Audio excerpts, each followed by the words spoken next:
पीले दांत वाली बहू। रंजना कभी ब्रश नहीं करती थी। उसे कितनी बार उसके माँ बाप ने डांटा, लेकिन उसका कोई असर उस पर होता ही नहीं था, जिस कारण से उसके दांत पीले पीले हो जाते हैं। शादी के बाद।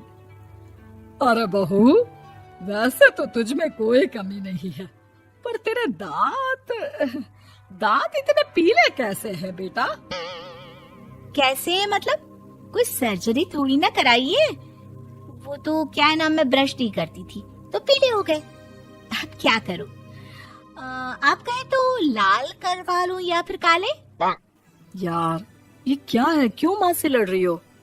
लड़ रही हूँ?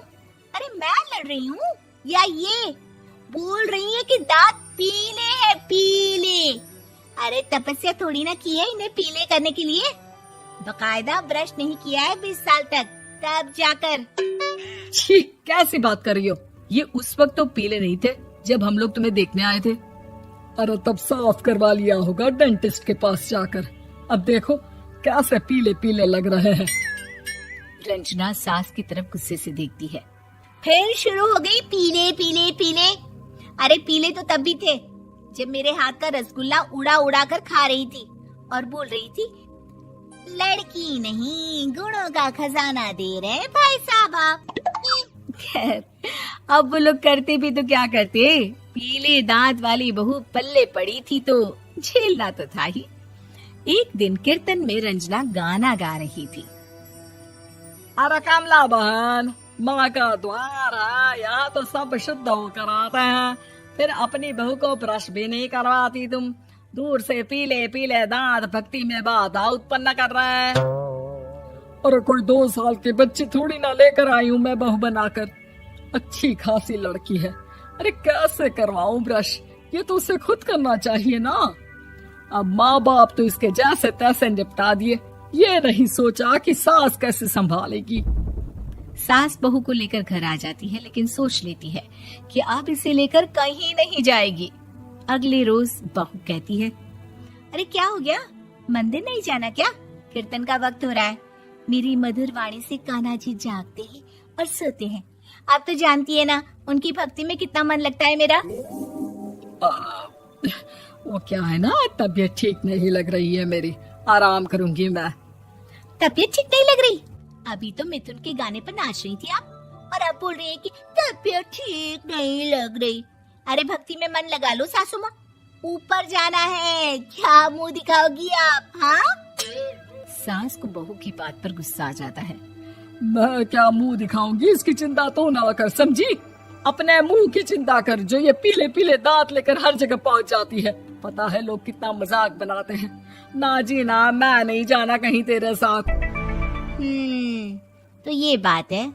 कोई ना, मत जाओ, मैं अपने कमरे में ही बैठकर भक्ति कर लूंगी। ऊपर वाला दांत थोड़ी ना देखता है, मन देखता है, भावना देखता है। और अरे बस बस, तू सब कुछ दिखा, बस ये सफेद चमकदार दांत ना दिखाना किसी को, है? जा यहाँ से। बहू को सास की बात का कोई फर्क नहीं पड़ता, वो तो जैसी थी वैसी ही रह जाती है। सुबह नहाकर किचन में खाना बनाना, फिर खाना खाना, कीर्तन भजन करना और सो जाना। एक दिन, माँ जी मैं सहेली के घर जा रही हूँ, शाम को लेट आऊंगी।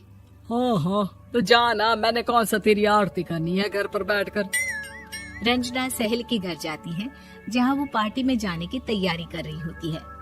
अरे शिखा, कहाँ जाने की तैयारी कर रही है? मैं गलत वक्त पर आ गई क्या? अरे नहीं यार, उल्टा सही वक्त पर आ गया।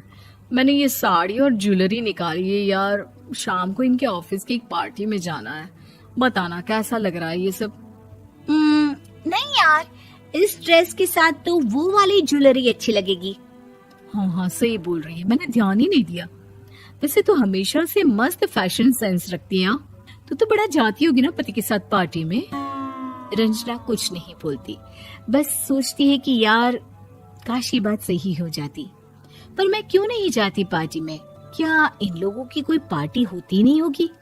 रंजना घर आती है और रात में पति से सवाल करती है, एक बात बताइए, आप मुझे किसी पार्टी में क्यों नहीं ले जाते? क्या आपके यहाँ ऑफिस में पार्टी नहीं होती? पति बेचारा क्या कहता कि दांत पीले हैं तुम्हारे इसलिए। अरे कोई पार्टी होती नहीं हम लोगों के ऑफिस में, तो कहाँ से लेकर जाऊं? और मार्केट, मॉल, कहीं वीकेंड घूमना, कहीं तो।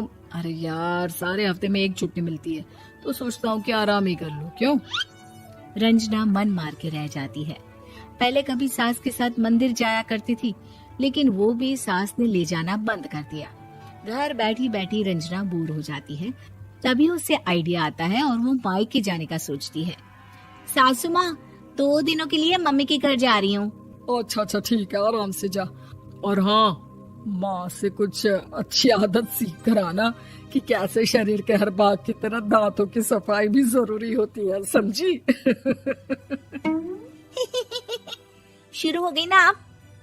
वो लोग आपकी तरह नहीं है कि छोटी छोटी बात का बतंगड़ बना दे। उन लोगों के लिए मैं मायने रखती हूँ, ना कि मेरे पीले पीले दांत। रंजना माँ को बिना बताए उन लोगों को सरप्राइज देती है, लेकिन जैसे ही वो दरवाजे पर पहुंचती है, अंदर देखती है कि घर वाले कहीं जा रहे होते हैं। अब माँ, काश रंजना दीदी के दांतों वाली प्रॉब्लम नहीं होती, तो वो भी हम लोगों के साथ चलती ना बुआ जी की बेटी की शादी में। हाँ बेटा, लेकिन अब उसे कौन समझाए कि उसको उसके पीले दांत नहीं दिखते, लेकिन उसके आसपास के लोगों को कितना एम्बैरेसिंग फील कराते हैं। मुझे तो कितनी बार उसके स्कूल की टीचर ने शिकायत की कि उसके साथ कोई लड़की बैठना भी नहीं चाहती, और ना ही कॉलेज में कोई उससे बात करना चाहता था। लेकिन पता नहीं क्यों उसे ये बात समझ में ही नहीं आती। कोई कमी नहीं है उस लड़की में, बस यही कि दांत पीले हैं। वो तो भला हो जीजा जी और उनकी माँ का, जो दीदी को जैसी है वैसे ही रखा हुआ है। रंजना को अपने घर वालों की बात सुनकर बहुत दुख होता है। वो सोचती है कि वो क्या करे, लेकिन फिर वो सीधा डेंटिस्ट के पास जाती है, अपने दांत चमकाती है और कसम खाती है कि वो रोज ब्रश करेगी। अरे क्या हो गया? तुम तो 2 दिनों के लिए गई थी ना, पर कोई ना, अच्छा है, चलो आ गई तो। रंजना सास के सामने आकर खड़ी हो जाती है और पूरी स्माइल करती है, उसके चमकदार दांतों को दिखाती हुई। हैं? चले मंदिर? माँ, मुझे माफ कर दीजिए, मैंने आप लोगों को बहुत एम्बैरेसिंग फील करवाया। मैं आज से रोज ब्रश करूंगी।